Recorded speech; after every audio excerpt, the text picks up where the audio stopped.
Boa noite a todos. Hoje é o nosso último dia da jornada e como a gente já diz, para fechar com chave de ouro, nada mais importante do que a gente falar de um tema super procurado, que tem muitos tabus, dúvidas, não só de vocês alunos, mas também dos pacientes, que também pode ser o aluno paciente, por que não? Então, para a gente poder trazer um assunto muito interessante, umas dúvidas, a gente resolveu fazer um bate-papo. Porque se a gente focar em apenas um tema, não vai saciar a dúvida de todo mundo. E para isso, contamos com o melhor cirurgião plástico que a gente conhece da região. Tenho certeza que vocês estavam ansiosos por esse dia. Quero agradecer primeiramente ter aceitado o convite, o trabalho que a gente está dando. Imagina. Obrigada, Dr. Getúlio Duarte, cirurgião plástico aqui da cidade de Marília. Tudo bom, Ana? Obrigado pelo convite, agradeço aí. É uma honra, um privilégio poder falar para vocês, agradeço a Unimar também, a instituição, então a gente está muito feliz de poder falar com vocês. Nós que agradecemos, com certeza. Também é professor da instituição, né? Sim. E hoje a gente vai conseguir trazer aquelas dúvidas que muitas vezes em aula surgem e também na parte clínica. Quando a gente pensa no atendimento clínico, as minhas pacientes trazem várias questões, ou não só elas trazem, quando no momento da avaliação, que é algo que a gente conversa bastante em aula, avaliação, anamnese, a sinceridade, o que cada área e o que cada profissão, né, consegue chegar. Quando pensamos na parte de muscular o educador físico, emagrecimento, o profissional da nutrição e o endocrinologista. E agora quando a gente pensa em algo que a estética não alcança, quando pensamos em flacidez, quando pensamos em prótese, quando pensamos em lift facial, entre outras inúmeras diversas queixas que encontramos na clínica, que muitas vezes tem profissionais que falam que vai conseguir atender e ele não consegue atender. E aí, não faz parte da nossa área, é o momento de intervenção do cirurgião plástico. Então, você, também profissional, deve indicar esse momento e não tomar a terapêutica toda montando um tratamento onde vai levar frustração para o seu paciente e perda de tempo, de dinheiro, que é muito importante, certo? Então, para começar nossas dúvidas, uma dúvida muito frequente que surge é qual é o momento ideal de fazer uma abdominoplastia, tempo de repouso, antes de ter filho pode estar fazendo uma abdominoplastia. Essa é a número 1, campeã. Tá, vamos lá, Ana. A cirurgia do abdômen, né, que é a abdominoplastia, na verdade é uma cirurgia no qual a gente reconstitui a parede abdominal, né, a musculatura do abdômen, trata o excesso de pele, né, o excesso cutâneo, e trata a gordura localizada na região do abdômen. A indicação da abdominoplastia tem várias indicações, na verdade, e a mais comum seria pós-gestacional.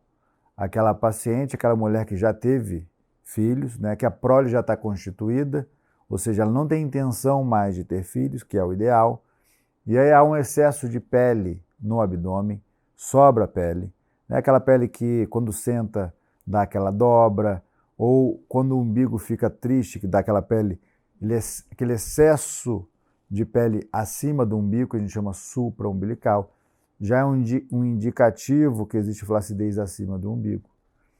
E aí, nesses casos, normalmente a gestação, o abdômen cresce muito, né? São 9 meses, e o abdômen cresce, quando volta, não consegue voltar 100%.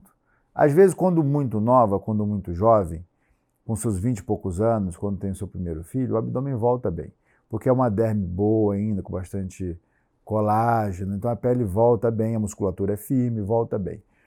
Normalmente, depois da segunda gestação, já é mais difícil da pele voltar bem.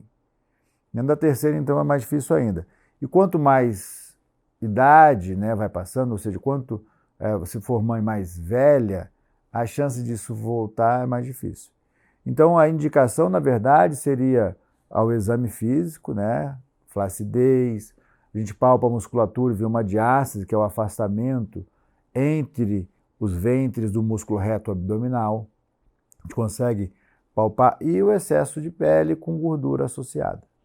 Então, seria o exame físico. E a história do paciente, que também é super importante, ou seja, gestação, 1, 2, 3, né? Também é um indicativo. Outros fatores seriam grandes perdas ponderais, ou seja, o paciente que ele engordou e emagreceu uma quantidade importante de peso, ou pós-cirurgia bariátrica, que hoje em dia é muito comum, ou pós realmente grandes emagrecimentos. Resolveu fazer atividade física, se alimentar melhor, vou cuidar melhor da minha vida e vou emagrecer, e aí emagrece. Aí sobra também pele.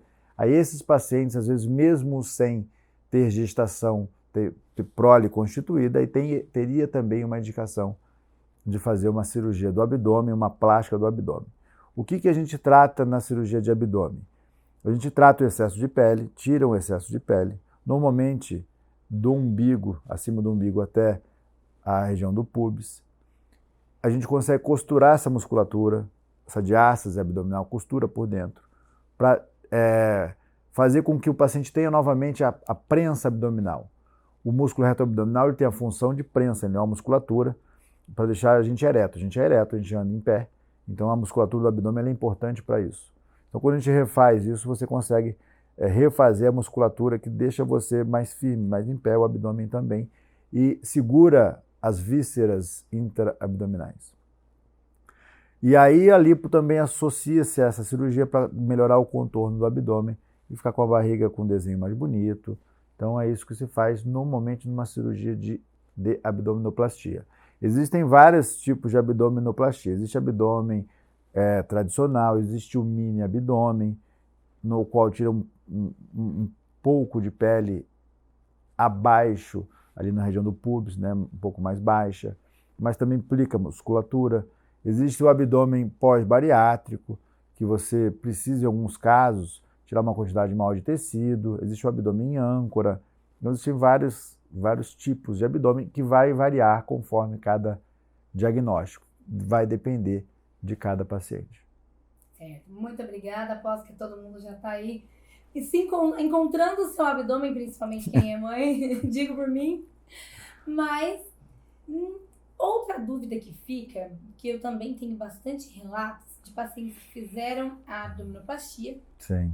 E não obtiveram, às vezes, o total sucesso, porque ficou um excesso de pele que não foi até o final. E ela teria que corrigir. Por conta, eu não sei o que levaria, se foi alguma conduta anterior, ou se foi algum processo de emagrecimento, perda de peso que pode levar. Essa paciente que vai fazer uma outra cirurgia e que precisa refazer, vamos falar assim. Sobrou pele. Sobrou pele atrás ainda. Não na área que foi tratada, entendi, mas atrás. Ela teria que fazer o pico de extensão. Seria tão invasivo quanto uma abdominoplastia? O ideal é isso não acontecer, né, Ana? Isso não é para acontecer. Seria um erro, então? Não, talvez, não vou dizer um erro, mas talvez uma programação cirúrgica inadequada. Certo. O que acontece? Às vezes o paciente fala, dá para ficar uma cicatriz pequena, parar só na região da cesárea? A cicatriz de abdômen é uma cesárea um pouquinho a mais? Não, ela não é. Por que ela não é? Porque a cicatriz ela é inerente àquilo que sai. Ou seja, se você tem flacidez até a lateral, você tem que ir até a lateral, senão você não consegue dar acabamento à sua cirurgia.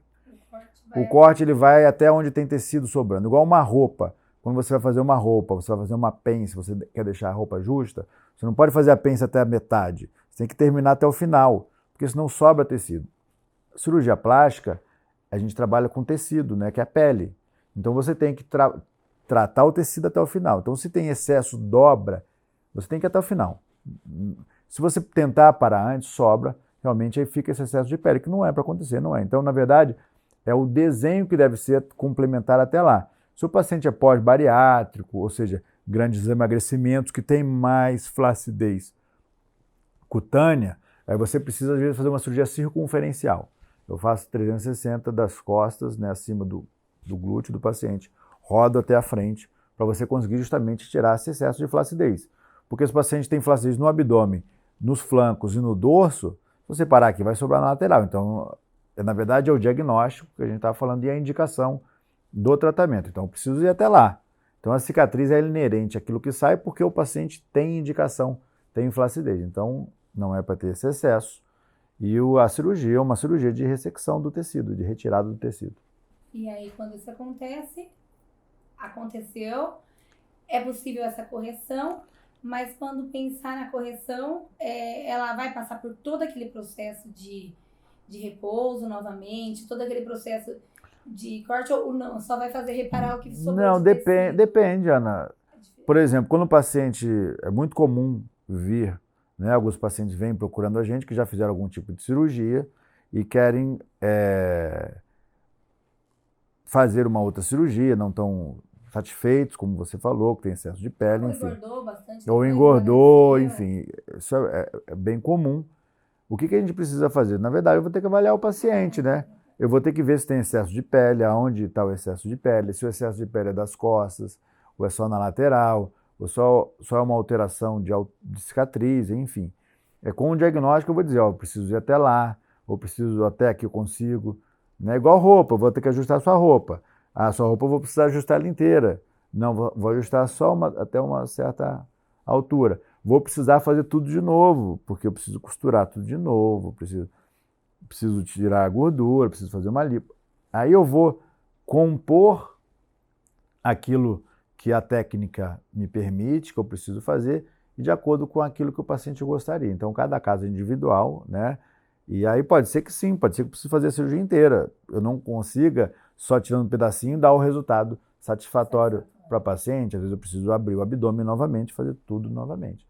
Essa é uma dúvida muito frequente também. Às vezes a pessoa fala, nossa, vou ter que passar por toda a recuperação, então, não sei, gostaria de fazer um procedimento estético. Mas nós, as profissionais também da estética, conseguimos avaliar e dar um diagnóstico estético se é possível ou não tratar com procedimentos aquela flacidez. Quando a gente vê que não, muitos casos eu vejo que não é possível, é o momento também de indicar, olha, você deve procurar, deve refazer, e é isso. É muito importante essa honestidade de ambos. E cada caso é um caso realmente, mas é uma dúvida muito frequente.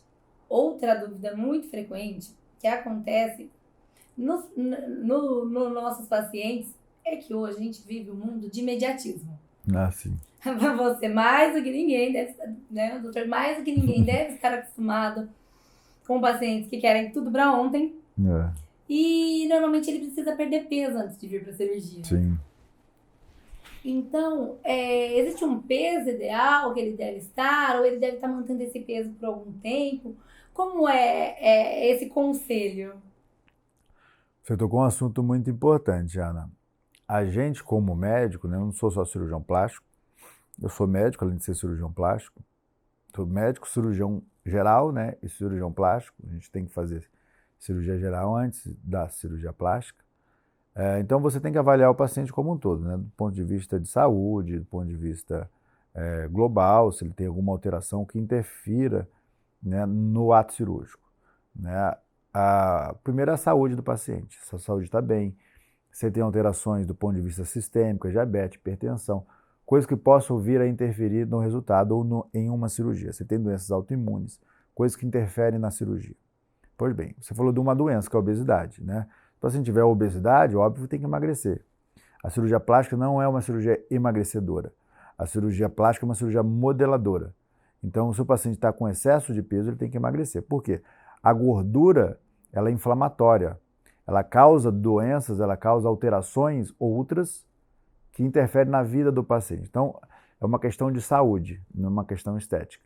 Então, se ele está acima do peso, ele tem que emagrecer.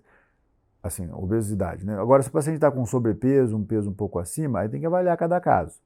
Se for um sobrepeso, uma obesidade mais leve, o ideal é sempre procurar estar no peso ideal para fazer a cirurgia. Né? Que ele vai manter, que ele sinta que aquilo... Isso, que ele vai manter e que não interfira no ato cirúrgico. Existem graus de obesidade que interferem no ato cirúrgico. Por exemplo, existem obesidades abdominais, que é aquela obesidade visceral, que é muito comum no homem, que o pessoal fala a barriga do chope, que é a gordura mais relacionada ao homem, à testosterona. porque ele acaba ingerindo caloria. Toda vez que a gente ingere caloria acima do gasto, você tem uma reserva. Então isso vai para algum lugar. Qual lugar que isso vai? Vai depender da sua característica genética. Alguns pacientes, mais comum em homens, tem aquela gordura visceral, que é o abdômen protuso, a barriga do chope. Algumas mulheres têm aquela gordura ginecóide, um quadril, a gordura vai para o quadril, algumas mulheres no braço, outras na perna. Então isso são locais onde a gordura se acumula por uma predisposição genética. Algumas mulheres também têm essa predisposição genética a engordar no intraabdominal. Menopausa, principalmente. Isso, alterações hormonais também interferem, muda, né? E aí acaba tendo um acúmulo de gordura na região intraabdominal. Quando o paciente tem esse acúmulo de gordura na região intraabdominal, esse não dá para fazer a cirurgia de abdômen. Porque a gordura visceral é uma gordura dentro abaixo da parede abdominal, junto com o estômago, com o colo, junto com as vísceras. Essa gordura ela não sai em uma cirurgia. A gente não consegue lipoaspirar essa gordura, não consegue tirar, que é aquela barriga dura.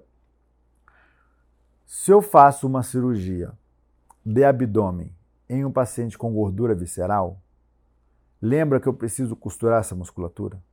Eu preciso fazer uma aplicatura. Só que eu estou costurando essa musculatura em um tonel, digamos assim, em uma região com uma pressão muito alta. Então eu comprimo, né? Eu vou comprimir esse abdômen. Aí eu comprimo esse abdômen. Só que ele é muito tenso. Ele não segura, não é o ponto que cede, mas o abdômen ele vai cedendo depois. Porque a pressão está alta, é como se eu costurasse com você com um bebezinho dentro. Ali vai continuar tenso. Então, com o tempo, aquilo vai dilatando. Você trata a pele, trata a musculatura, mas depois dilata e fica um abdômen dilatado. Esteticamente não fica bom. Então, é importante o paciente emagrecer. Outra coisa do ponto de vista de saúde, quando a gente plica o abdômen, eu comprimo o abdômen. O fato de haver essa compressão aumenta a pressão intraabdominal. Porque se eu diminuo o continente, né, aumenta a pressão. O que acontece? Com o aumento da pressão intraabdominal, o diafragma, que é o músculo da respiração, ela tem íntimo contato com o abdômen, é tórax e abdômen. Então você interfere na respiração do paciente. Você tem alteração do diafragma. Então esse diafragma sobe, porque aumenta a pressão, o diafragma vai subir. Então o paciente tem restrição respiratória, dificuldade de respirar, ele pode vir a ter uma insuficiência respiratória, ele pode ter atelectasia de base pulmonar, pode ter pneumonia. Então são condições que podem interferir do ponto de vista clínico e de saúde. Essa é uma coisa. A outra coisa é que quando aumenta a pressão intraabdominal, eu comprimo tudo lá dentro. A veia da perna, ela vem da poplítea femoral e vem da ilíaca, passa dentro do abdômen. Então, quando eu comprimo o abdômen, eu aumento a pressão intraabdominal, diminuo o retorno venoso da perna, ou seja, dá mais estase venosa, ou seja, o sangue venoso tem dificuldade de subir. A estase é um dos fatores que pode vir a causar a trombose. Então, por isso que não se faz cirurgia de abdômen em um paciente que tem gordura visceral, porque o resultado estético não é bom e tem mais risco de saúde, tanto de insuficiência respiratória quanto de trombose. E aí fatores como a estética, né, que também não fica um resultado ideal. Então, além da cirurgia plástica, né, existe todo um contexto que a gente precisa avaliar no paciente. Quando a gente vai escutando, tenho certeza que você aí está lembrando de alguém ou se colocando. Eu, profissional que já trabalho, atuo há 14 anos na área da estética, e já me vem vários momentos na cabeça. Inclusive, algumas coisas que, claro, a busca sempre pela ciência, né? Nunca é o que eu acho, é o que a gente hoje, graças a Deus, a tecnologia facilitou bastante, mas vem muitos pacientes à cabeça que optaram por fazer cirurgia plástica e não tiveram uma boa avaliação e tem realmente esse perfil. E teve pacientes que teve casos de embolia pulmonar, e não só, mas tem pacientes que não tiveram complicações, né, patologias tão agudas, mas hoje a gente vê dificuldades respiratórias, e agora eu já começo a associar, não tinha pensado por esse lado, dificuldades respiratórias, sempre mais agitada, E realmente, é muita drenagem, porque a dificuldade do retorno venoso, nós profissionais atuamos com a drenagem linfática para ajudar a reabilitar esse sistema e ajudar no retorno venoso. Então, você vai começar a perceber que às vezes você fala assim, nossa, mas o paciente fez a cirurgia, fez a lipo, fez a abdominoplastia, ficou... Parece que, ó, tudo esticado, puxado, é a gordura visceral. E gordura visceral não é nós, profissionais da estética, que tratamos. Ah, vamos fazer uma criolipólise, vamos fazer uma lipoaspiração. Não resolve, não vai resolver. Não é uma lipoaspiração. É o quê? A atividade física e a alimentação. Se precisar de ajuda, vai ter que procurar. É um bom endocrinologista, um bom nutricionista e um bom educador físico. Uma boa vergonha na cara. São 3 coisas e a vontade, óbvio, de querer vontade emagrecer. De emagrecer, a gente até tem, mas tem que ter muita boa vontade, porque às vezes a gente quer beber. Determinação. Determinação. Vontade eu tenho todo dia de emagrecer, mas na hora que eu vejo o vinho em casa... Sim, mas na vida a gente tem que tomar decisões. E as decisões da vida têm que ser sábias, né? A gente tem que ser inteligente, até para envelhecer. O envelhecimento tem que ser inteligente. Então, para você ter uma boa qualidade de vida, né? Todo mundo quer ter boa qualidade de vida, todo mundo quer viver bem. Então, você tem que se cuidar. Não é vaidade, não é... Então, na verdade, é uma inteligência, né? De um entendimento que aquilo vai fazer bem para você para a vida inteira. Para curtir seus filhos, seus netos, e você se sentir bem. Amarrar um sapato, para você fazer sua rotina do dia a dia, né? E se sentir bonita, óbvio. Exatamente. É isso que a gente sempre está tentando trazer, que saúde em primeiro lugar, a estética é maravilhoso, todo mundo quer olhar no espelho e se gostar. Eu falo que não existe um padrão, o padrão é você se olhar, se gostar, mas existe saúde, né? Isso aí. Existe saúde, cada um é bonito do jeito que é, e o importante é essa aceitação, mas estar dentro de um padrão de peso, pensando em obesidade é muito importante. Até a pandemia evidenciou tudo isso. Sim. Essa pandemia de obesidade também que a gente vive, não só do coronavírus, eu costumo falar. Mas, nossa, tudo eu acho que é muito rico e vem muitas coisas na cabeça mesmo. Por isso que eu brinco que é muito legal associarmos o nosso trabalho ao endocrinologista, onde ele vai fazer uma bioimpedância antes de iniciarmos o nosso tratamento, e a gente vai conseguir acompanhar a gordura visceral daquele paciente. Daqui 3 meses, quando a gente for entregar o resultado do nosso tratamento, ele vai refazer essa bioimpedância. Aí é que a gente pega o mentiroso, ele fala, não deu resultado. Aumentou a gordura visceral? Ele comeu, parou de praticar atividade física. Então a nossa parte a gente comprova assim, eu sempre brinco com os alunos dessa forma. E tem outra coisa que vai falando de um assunto, já vai me lembrando outro. Tem pacientes minhas que querem muito fazer a cirurgia. E o que elas fazem? Estou acima do peso. Elas vão procurar aquela médica que dá um milagre, uma receita mágica. Não existe milagre. Você vai perder 12 quilos em um mês e perde 12 quilos em um mês. Acompanhe. E ela acha que é 12 quilos de gordura, que isso não leva a complicações, que pode levar a uma sarcopenia, que eu já bato muito no assunto da sarcopenia, principalmente nesse momento da pandemia, mas é muita medicação. E quando vem procurar o atendimento médico, ela está plena, magra, e é muito importante esse histórico de a medicação, quanto tempo tem que estar sem medicação. Uma paciente que perdeu uma grande quantidade de peso em pouco tempo, pode fazer a cirurgia? Assim, esse padrão de emagrecimento não é o ideal. O emagrecimento tem que ser estruturado. Ninguém emagrece 10, 12 quilos em um mês e isso aí ela vai engordar novamente. Porque a medicação, você não vai tomar remédio para a vida inteira para emagrecer. Ninguém vai tomar remédio durante 50, 60, 70 anos. Então você vai parar de tomar remédio, você vai parar e vai engordar.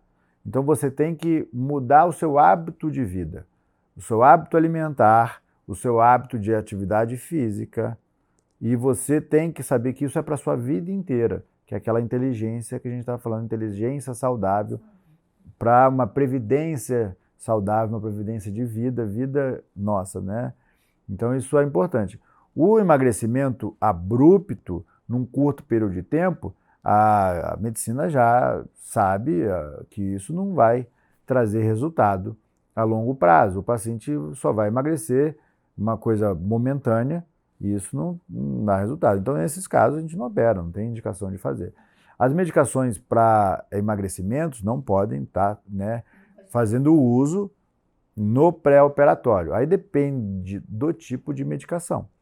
Aí tem medicações que a gente precisa suspender com 15 dias, com 3 semanas, com 1 mês. Tem medicações com mais de 30 dias. Então aí tem que avaliar qual o tipo de medicação. Mas todas as medicações que aumentam, né, esses termogênicos, aumentam frequência cardíaca, são os simpático-miméticos, são as medicações que vêm, né, da adrenalina, dos estimulantes, eles têm que ser suspendidos bem antes da cirurgia. Bem antes da cirurgia. Eu vejo que tem pessoas que falam, eu vou fazer cirurgia no final do ano, então eu comecei a fazer tratamento, perde muito peso. E com o uso longo dessa medicação para chegar no final do ano, fazer a cirurgia e depois já voltar desesperadamente a essa medicação com medo de engordar novamente. Só que está custando caro para a saúde e os riscos são super graves, né? Desde uma trombose. Não existe milagre, né, Ana? Não existe milagre. A gente, né, vive hoje em dia numa era onde a informação ela é muito fácil, né? Você abre o telefone, você digita e você sabe o que está acontecendo no mundo inteiro. Então a informação é para todos, né? Então é sabido que não adianta você querer um milagre, não adianta você querer algo salvador, que não de uma noite para o dia. Você tem que querer, eu vou fazer acontecer e você vai conquistar uma coisa que vai ser boa para você. Mas isso não é num curto período, sim num longo período.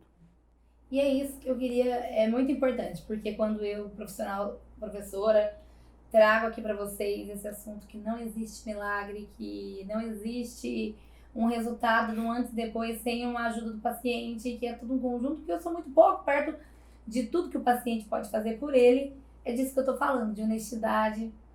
Nós estamos aqui com o cirurgião plástico, que é alguém mais que a gente fala que é milagre, que traz realmente modificações muito importantes, dentro de todos o que mais consegue trazer as modificações mais importantes de sonho das mulheres, com certeza o cirurgião plástico, e ele mesmo está dizendo, não existe milagre. Não. E é muito importante para nós educarmos o nosso cliente, conscientizarmos, por mais que ele saiba, ele ainda está procurando. Então, quando você, profissional, leva isso para ele esbarra com essa verdade dentro do profissional que ele não queria ouvir isso. E escuta, isso te faz um profissional diferente. Então, não vale a pena mentir, leva a riscos à saúde, frustrações, porque não vai chegar no resultado esperado. Então, toda semana, toda aula, tudo que eu falo, eu sempre caio exatamente nesse momento, que eu acho que é ímpar. Mas agora, vamos puxar só para nós, os esteticistas, profissionais da área da estética. O pós-operatório. É indicado fazer o pós-operatório para quais cirurgias? Com quanto tempo você costuma indicar? O pós-operatório está intimamente relacionado com a cirurgia, né, com o resultado da cirurgia. A cirurgia não é um ato único somente do momento da cirurgia, e sim também o pós-operatório ele é tão importante quanto, né, o ato cirúrgico. Isso depende do paciente também, o paciente tem que se cuidar, tem que respeitar repouso, ele tem que seguir as orientações do seu médico para fazer como precisa, e o fisioterapeuta ele vai entrar, né, diretamente, né, para fazer com que esse paciente tenha uma boa recuperação, para que o tecido ele cicatrize de uma maneira adequada, para que esse tecido cicatrize de uma maneira fisiológica e não de uma maneira patológica. E aí vai da indicação, né, do fisioterapeuta. As cirurgias que mais a gente acaba indicando é a lipoaspiração, né? A lipo tem que fazer porque há uma remodelação da gordura, tira a gordura, fica um espaço onde tinha aquela gordura, e a pele tem que retrair, ela tem que colar de uma maneira fisiológica e adequada. E aí a fisioterapia ela é muito importante nessa fase. Na cirurgia de abdômen também, porque existe uma remodelação. Toda cirurgia que você tem uma mudança da estrutura do tecido, no qual você tira uma quantidade de gordura, você reposiciona aquele retalho, aquilo precisa cicatrizar de uma maneira fisiológica, aquilo precisa colar, né, digamos assim, e isso precisa de um profissional habilitado para ajudar, e experiente, para ajudar na recuperação.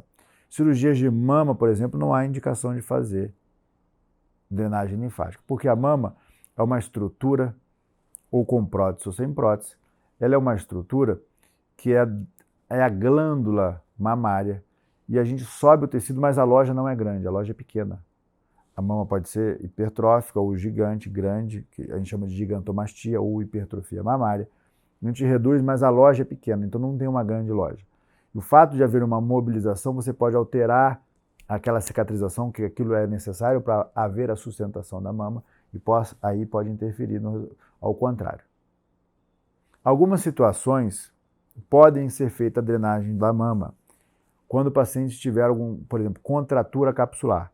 Contratura capsular é uma reação de corpo estranho ao implante mamário. O implante mamário, que é a prótese, né? Na verdade, o nome correto é implante. Tudo que é dentro da gente é implante. Tudo que é externo é prótese. Então, dentadura é prótese. Bengala é prótese. Implantes de mama, porque é dentro, é implante. Joelho, implante. Tudo que é dentro. Fêmur, não é prótese de fêmur, é implante. O nome correto é implante. Implante dentário. Então, o implante, a gente faz uma reação de corpo estranho. Toda mulher que tem um implante, ela tem uma reação de corpo estranho. Ela cria uma cápsula de defesa daquele corpo estranho. Mas é uma cápsula fina. Não é palpável, não é visível. Existem algumas reações, algumas alterações que fazem com que essa cápsula possa ficar mais grossa. E ela pode calcificar e dar uma reação de miofibroblasto. E aí a mama fica presa e dura. Aí você tem pouca mobilidade da mama, isso pode levar a dor. E aí nesses casos tem indicação de cirurgia. Quando é um grau mais leve, existem graus, né? 1, 2, 3 e 4. Se for um grau mais leve, pode ser feito drenagem, tem medicações também para isso, que pode ser para soltar, para movimentar um pouco isso, mas é uma coisa mais restrita. Mas via de regra, no geral, na mama não há necessidade, por conta da estruturação que se faz em uma cirurgia de mama. Estruturação por dentro, tem retalhos, tem estruturas que você precisa fazer para deixar a mama em pé. Então, o fato de você movimentar aquele tecido, você pode soltar, pode haver alguma alteração. Isso também é importante na cirurgia de face. A cirurgia de face a gente também faz drenagem linfática, mas é uma cirurgia que tem muita estruturação por dentro. Quando a gente vai fazer uma cirurgia, que é uma ritidoplastia, uma cirurgia da face, a face, para ela ser uma face estética boa, ela não pode ter estigma, você não pode olhar para a pessoa e dizer que ela operou, e ela não pode ser uma cirurgia caricata, eu não posso olhar para você e dizer que você é uma coisa igual para todo mundo. E para isso ficar legal, para ficar bonito, para ficar como precisa ser feito, a gente tem que tratar a estrutura profunda. Isso é uma engenharia, é uma reestruturação do tecido. Primeiro tem que corrigir a flacidez muscular do platisma, do pescoço, do SMAS, que é a estrutura interna da face, que é o sistema músculo-aponeurótico superficial. Eu tenho que reposicionar isso por dentro. Então, normalmente a gente reposiciona, a gente costura, aplica ou reorganiza, e a pele recobre aquilo que a gente fez por dentro. Então, quando você vai fazer uma drenagem linfática no paciente que fez a face, não é só aquele ponto aqui externo. Ele tem toda uma estruturação interna aqui. Então tem que ter muito cuidado para você não forçar, porque são pontos, né? E a estrutura tecidual, se você forçar, ela pode sim romper. Então deve-se evitar uma coisa mais intensa, uma drenagem, mas também tem que ter cuidado e tem que ter experiência para realizar essa drenagem linfática. Na rinoplastia não se faz drenagem linfática também, não há necessidade. Por isso eu digo, o conhecimento da anatomia e da fisiologia para os nossos profissionais é muito importante. A gente está mexendo com algo muito delicado, então é sempre necessário estar se atualizando, mas também a anatomia não muda, ninguém é mutante, é igual para todos. Então estudem, vai ser sempre igual, mas nunca deixe de saber anatomia e fisiologia. É importantíssimo respeitar todos os limites do corpo e saber como você está trabalhando. Às vezes você está fazendo uma massagem assim, ó, incentivando bolsos, qual é o sentido? Então é tudo que a gente sempre vem batendo. E agora, quando a gente pensa num pós-operatório, o assunto fica mais sério ainda, porque compromete muito mais, certo? Agora, o momento da massagem ideal, quando tem a indicação quantos dias após? É numa fase aguda que o paciente chega pra gente. Sim, depende, né? Quanto mais precoce, melhor, né? Aí, óbvio que aí cada fisioterapeuta vai saber, né, a intensidade, como ele vai fazer, mas via de regra, a gente entende que quanto mais cedo você começar a drenagem, melhor é a recuperação desse paciente. Óbvio que no início, às vezes, o paciente se incomoda um pouco com a dor, porque movimentou, fez uma lipoaspiração, tem uma reorganização daquele tecido, isso às vezes dói um pouco realmente. Então, depende de cada caso, mas via de regra, vamos dizer assim, em uma lipoaspiração, uns 3 dias já é um tempo legal de iniciar. Antes disso, é mais difícil, porque você opera num dia, no outro dia ele vai de alta para casa. Aquele dia o paciente é difícil. Seria o ideal se fizesse alguma coisinha aquele dia. Também, se der, ótimo. Mas às vezes é mais difícil. Então, 2, 3 dias depois de uma cirurgia, né, já poderia começar a fazer a drenagem linfática da lipoaspiração. O abdômen, aí depende. Depende se ele tem dreno, se não tem dreno. Muitas vezes a gente precisa drenar para não deixar coletar líquido nem sangue. E aí, normalmente, a gente indica após a retirada do dreno. Porque é mais fácil, por conta dos curativos. Não dá... Isso, por conta dos curativos, por risco de infecção. Então, depois que se retira o dreno, e aí a gente começa a drenagem linfática. Ótimo. Até antes da pandemia também, a pandemia dificultou muito isso, mas tem pacientes não de cirurgia plástica, mas pacientes que vão passar por algum momento cirúrgico e que já são amigas e pacientes que já estão com a gente na clínica, às vezes num ambiente hospitalar mesmo, a gente faz a drenagem linfática, aquela de Volder, nós estamos falando de Godoy, que é uma drenagem que acaba deslocando mais tecido, utilizando de creme. Essa a gente usa mais no ambiente clínico, mas quando a gente pensa no ambiente hospitalar, a drenagem vamos falar assim, do pai da drenagem linfática de Volder, uma drenagem que só usa movimentos para estimular mesmo esse sistema, conseguir o retorno venoso, que a gente trabalharia mais os membros inferiores, se comprometer abdômen, também é indicado para cirurgia plástica, às vezes no ambiente hospitalar mesmo poderia estar não, perfeito, sim. A drenagem, ela é sempre válida, né? Sempre válida. A drenagem linfática é sempre válida. Aí vale de cada paciente, daquele momento, se há a possibilidade de fazer nesse ambiente hospitalar, mas sem sombra de dúvida, é válido, sim. Então, podemos atuar também dentro do hospital com a parte de dermato, com a parte de estética, não seria só voltado para o fisioterapeuta respiratório, né? Nós também poderíamos atuar dessa forma, pensando em reabilitar esse sistema linfático quanto antes, para que ele tenha mais conforto. Depois da massagem, o paciente sai aliviado. Edema, como a gente estava falando de gordura visceral, mas também o edema que a gente tem após uma cirurgia. Tem um edema muito grande. É um edema muito grande. Ele chega às vezes com um peso bem maior, assusta, fala, calma. O que acontece? É legal você falar isso.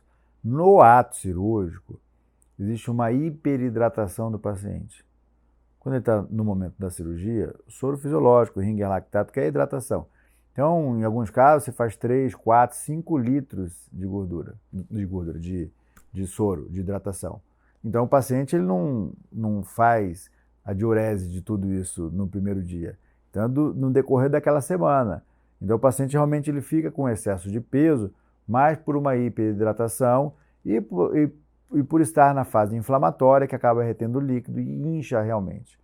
Então, existe um aumento, às vezes, do peso do paciente, 4, 5, como você falou. Isso, mas é por conta da hidratação e do período pós-operatório, que é a fase inflamatória do pós-operatório. Saibam explicar para o seu paciente, acalmá-lo, porque eles ficam, às vezes, por mais que eles já estavam preparados para isso, eles ficam muito agitados em ver a balança, é algo estético que busca, então é muito importante que nós profissionais, que acabamos tendo um contato muito próximo deles, com vínculo, porque acaba vendo, às vezes, até todos os dias no primeiro momento, saber orientar. E a drenagem causa um bem-estar, até respiratório mesmo, melhora o deslocamento de diafragma, porque aquele edema dificulta a respiração, ajuda a reabilitar o sistema, é um bem-estar geral. Então, quanto antes ele iniciar, antes conseguimos um sucesso, claro, se a cirurgia tiver indicação. Só que quando a gente pensa também hoje no enxerto, aí já não pode. a gente não pode massagear. E por Sim. quanto tempo? Então, o enxerto de gordura depende da qual a região, né? A gente faz muito no glúteo, para aumento do glúteo. A gente faz um enxerto de gordura hoje na face, né? O paciente em olheira, né? Tem olheira, a gente faz enxerto de gordura na olheira. A gente faz enxerto de gordura no sulco nasogeniano, sulco nasojugal, lábio mentoniano, né? Que a harmonização facial, na verdade, o pessoal usa o ácido hialurônico, na verdade ele era gordura. A gente faz enxerto de gordura há mais de 10 anos. Né? E aí os locais onde a gente faz o enxerto de gordura veio o uso do ácido hialurônico. Quem escreveu isso é o Maurício de Maio, que é um cirurgião plástico, onde a gente fazia enxerto de gordura, se faz o ácido hialurônico.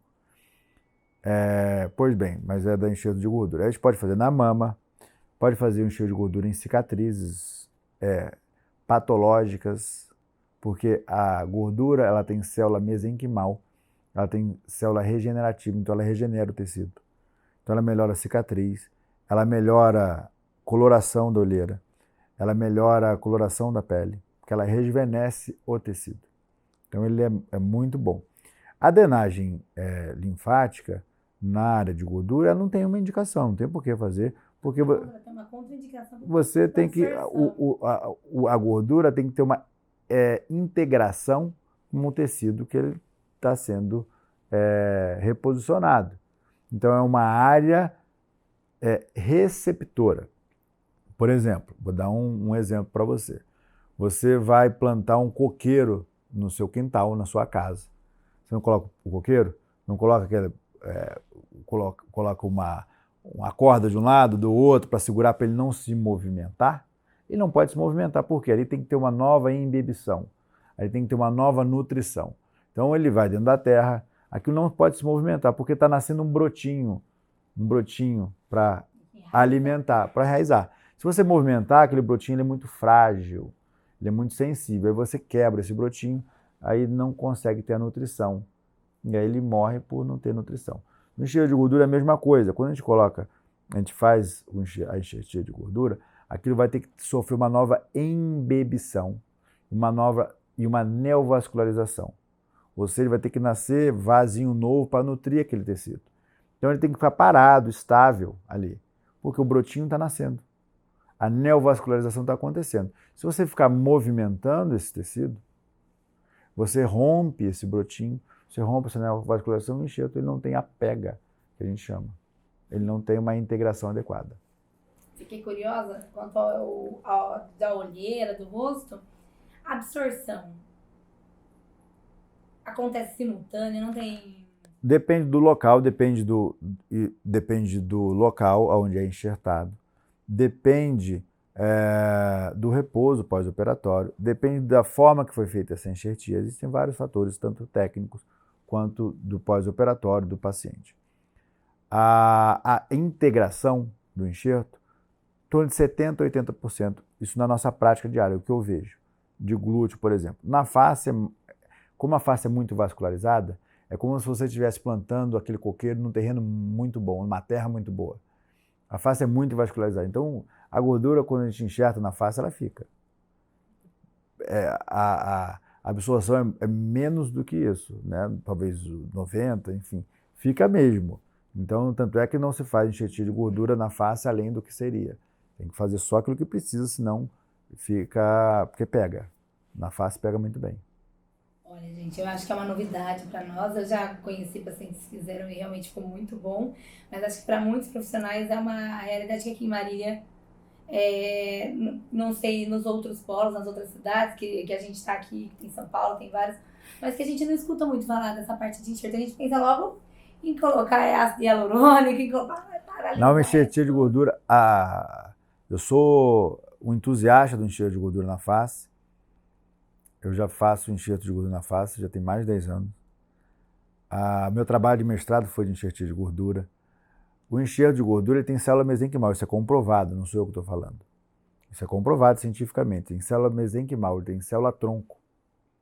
Ele tem célula tronco, então ele regenera o tecido. Então, locais em queimados, pós-queimaduras, que tem aquela cicatriz dura, difícil de resolução, inúmeros trabalhos com enxertia de gordura com melhoria da qualidade da gordura. qualidade da cicatriz. E aí na face a gente observa isso, coloração, olheira, com coloração começa a clarear com o passar do tempo. Tem um resultado inicial, mas você vai ver o paciente, isso foto, né? 3, 6 meses, um ano depois, clareou. E a duração? É seu. Integrou, é seu. Pegou, é seu. Meu Deus. Normalmente, né, quando a gente vai fazer dura um ano e meio. Não, é seu. Meu. Ele está ali e integrou, né? Sofre um envelhecimento tecidual, normal. Todo tecido envelhece. Mas não tem que fazer de ano em ano, de 2 em 2. Porque não. a gente pensa é seu, é. Prazo. É um tecido seu. Então você vai levar um tecido, ele sofreu uma neovascularização, ele teve uma integração adequada, ele é seu. Ele se torna da face. Fantástico, fantástico. Acho que se eu for começar a perguntar tudo que a gente tem curiosidade, que os pacientes trazem para a minha realidade, que os alunos também, a gente vai ficar o resto da vida aqui incomodando. Você tem que marcar uma consulta mesmo. Mas é muita coisa legal, é muita ética quando a gente pensa, competência e respeitar mesmo fisiologia, anatomia. A gente sempre roda e em qualquer área da saúde isso é muito importante. Eu acho que assim, para nós profissionais da área da saúde, da estética, podemos então ver nessas perguntas, nessa entrevista, nessa conversa, bate-papo, que é muito a integração que existe. Poderia ter um profissional aqui dentro que atuasse também. Sim, são multiprofissionais, né? Todo trabalho, ninguém trabalha sozinho, não existe uma coisa única, né? São profissionais qualificados com um único intuito, que é cuidar do paciente. Exatamente. Então, eu gosto de mostrar visões diferentes onde a profissão atua, tanto no pós-operatório, também no ambiente hospitalar, a gente pode falar, também na clínica de estética, também dentro. Existem um leque de opções para você profissional que deseja trabalhar na área da estética e não precisa atuar engessado. E é muito importante estar sempre integrado a todos os profissionais, porque às vezes uma paciente, como eu disse, você não vai conseguir atingir o resultado esperado e é preciso começar a indicar. Talvez ela tenha uma flacidez que dependa de indicar para um profissional que vai colocar um banco de colágeno, que nós não podemos, um Sculptra, mas talvez ela precise de uma cirurgia plástica, então já foge das nossas mãos. Então é importante indicar para que ela passe por uma avaliação de um profissional competente da área, para que a gente obtenha todo esse sucesso e depois vem e volta pra gente e vice-versa. Sim. E vai ser sempre assim, integrado, com respeito e ninguém estragando o trabalho do outro, e sim integrando a ele para conseguir resultados cada vez maiores e melhores. Eu acho que sim, vou parar de falar porque eu falo muito, né? Já deve ter ultrapassado todo o tempo aí, mas porque é uma área que realmente encanta a todos nós, que tenho certeza que todo mundo tem alguma coisa que gostaria de fazer, mas primeiro vamos cuidar da saúde, estar com uma alimentação adequada para nós ter condições físicas para conseguir passar por uma cirurgia. Claro que vai ter toda a parte de exame, tudo que prescreve antes, mas então é uma meta de vida, um estilo de vida diferente para que tudo se integre e não venha buscar milagre, porque se eu vier aqui pedir falar que eu quero perder 20 quilos, eu consigo? Eu não sou endocrinologista, né? Então, na minha clínica, como eu digo, também muita gente chega falando, eu consigo perder 20 quilos, tem muita clínica vendendo isso. Mas eu já sou mais bocuda, eu falo, eu não faço milagre, sou igreja, sou padre, sou pastor, falo brincando, mas não existe milagre mesmo, é uma construção diária. Então, tenho certeza que vai levantar novas dúvidas e aí a gente vai tentando responder dentro da parte da estética mesmo, depois com procedimentos. Quem está no início do curso ainda não viu a aula de pós-operatório, mas já vai aguçando para chegar nesse momento. Quem já viu agora vai parecendo que tudo vai se encaixando. Então eu agradeço imensamente novamente e logo a gente vai pedir mais alguma coisa, com certeza. Obrigado pela oportunidade, foi um prazer, um privilégio poder conversar com vocês. Obrigada. Boa noite a todos. E aí a gente vai estar aberta a dúvidas depois aqui no final da aula.